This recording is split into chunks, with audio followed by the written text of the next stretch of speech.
Hello, trumpet players. Okay, so this is a video specifically for all-state students, students who are going to be auditioning for all-state jazz, all-region jazz in the state of Texas. Now, a lot of this is applicable to people who are just trying to learn how to play jazz. And what I'm going to share with you, this is basically an introduction to the improv approach that I have, okay? What I'm going to share with you is what exactly that I teach that's different from other teachers. There is a quote-unquote standard way of teaching jazz improvisation. I don't like it. I do not like the standard way of teaching improv. This whole thing about learning chords, learning scales, and trying to think that way when you improvise. So what we're going to talk about today is why, because this is basically an introduction to your two improv etudes. Okay, but I need to explain to you before we get into those details why I teach this way. Okay, so let's get into that. There is a famous jazz theory person. He's also had a great band that I enjoy listening to so much. His name is George Russell. I think he's passed away now. And it's funny, you know, I now have a student named George Russell, and I told him in his first lesson, I said, you know that you have the same name as a famous jazz guy, right? Now, George Russell wrote this book that changed my life as a jazz player forever. It's called The Lydian Chromatic Concept of Tonal Organization for Jazz Improvisation. I think it's kind of a rare book to get nowadays. If I'm not mistaken, it was my cousin who introduced me to that book. And I'm very thankful. I got my copy, I read it a dozen times, and the part that was most important to me, that was so significant to me, was where he broke the different kinds of playing into 4 quadrants. You have the first quadrant. Okay, so you have on this side, you have horizontal. On that side, you have vertical. Then he divided it this way. Up here you have ingoing, and down here you've got outgoing. He might have had it switched, but you get the idea, right? So when you put those together, you have 4 different ways to play. You have ingoing horizontal, outgoing horizontal, ingoing vertical, and outgoing vertical. Okay? And I'm not going to get into the details of all of that.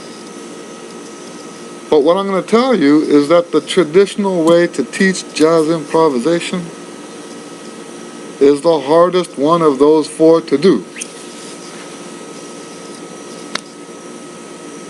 And what kind of sense does that make? What?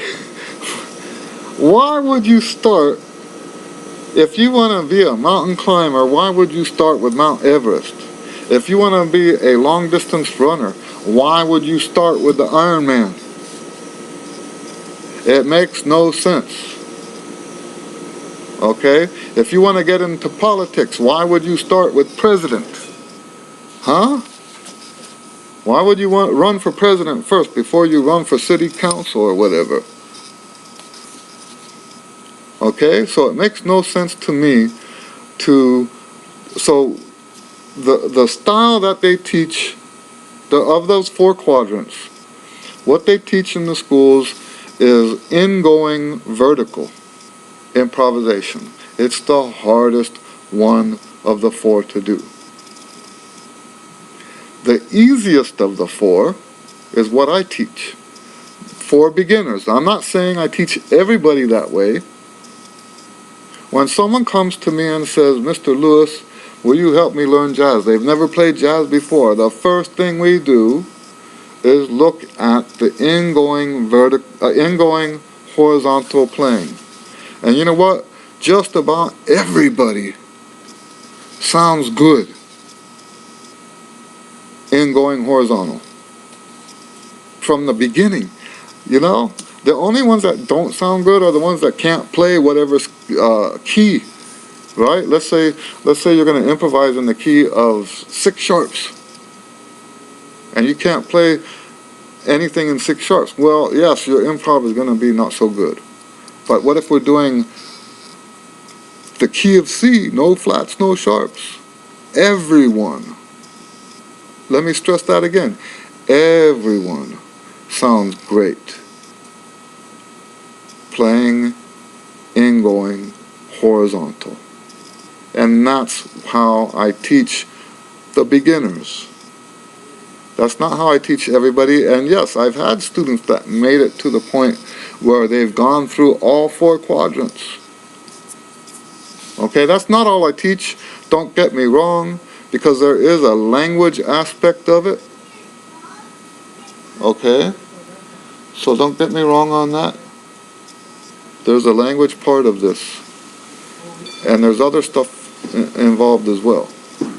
Okay, so don't get me wrong. This is not all I teach, but this is where we start.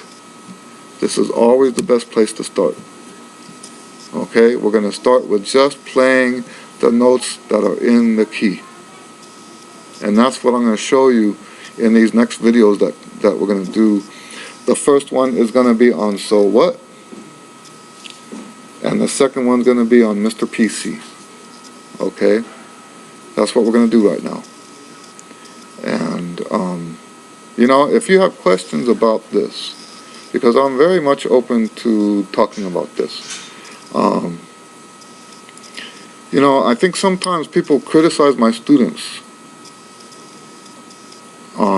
They go to jam sessions or whatever, and they play, sometimes camps, and they play based on this horizontal, ingoing horizontal stuff. And they don't do all the tricks, put the bells and whistles that are taught by the other teachers. And the teachers will say, hey, you sound good, but you're not doing this, this, and that. Well, you know, if they stick with me, they'll eventually get to this, this, and that. Right? But the fact that they sound good now, you know how much of a difference that makes? Do you know how different a student's education becomes when they sound good improvising from the beginning? No, it's not good enough for Carnegie Hall. Right? I'm not saying that. It's not perfect. It's not John Coltrane level. Right? But it's a lot better than when you try to put someone in that environment where they're forced to play the hardest way out of those 4 quadrants. Those players always sound stressed out. There's no music in it. It sounds like they're just playing notes because that's how they're thinking. My students usually sound like they're playing music. And yeah, the ones that are like analyzing what they're doing, they'll say, well, you know, you played an F over a C major 7 chord. Stuff like that. They'll say, oh, you did that, and you're not supposed to do that. But the truth is, the students sound good. And that F was there because they heard that note at that point. You know, and that's how this works, by the way. You use your ear at different parts of the song to find what sounds good to you. And here's the thing. My philosophy about that is you as the improviser are the only one that matters. If it sounds good to you, it's good. End of story. You can't, there's no way to play improvisation in a way that what's on your mind is pleasing the judges or the audience or stuff like that. That's never going to work. I won't get into the details of why it doesn't work, but it never works. Okay? So yes, we start always, the first step when we're learning a new tune is to improvise horizontally over it. Okay? We're going to improvise horizontally. Some tunes are more difficult. Oh, here's another thing. You know, when you approach it this way, what's hard and what's easy has nothing to do with how quickly the chords pass. Right? So if you're looking at this from a perspective of the academic way of teaching jazz, right? Then tunes that have chords with 8 measures are considered easier than tunes that have a chord every 2 beats. But that's not how it works. When you go according to my approach, the tunes that are more difficult are the tunes that change keys. So like this here, the all-state jazz etude, the state etude, is actually easier than the region etude because the region etude changes keys and the state etude does not change keys. Okay, if you approach it the way I'm showing you, the state etude, the only thing that makes it harder is that it's faster. It's even an easier key, right? You've got, in the region etude, you've got 2 sharps and 3 flats. And in the state etude, it's just 1 flat. You can play, and well, we're going to get to that, okay? So, but anyway, this is the introduction to why I teach jazz improv the way I teach jazz improv, okay? I think this is very important. And so now, let me stop this video and we'll talk about how to practice these 2 etudes, okay? 2 videos, one each. One for, what you're looking for is one that's called How to Practice, I don't know the exact title I'm going to give it, How to Practice a So What. That's the tune that those changes are built on, okay? And then the other one is How to Improvise Mr. PC, okay?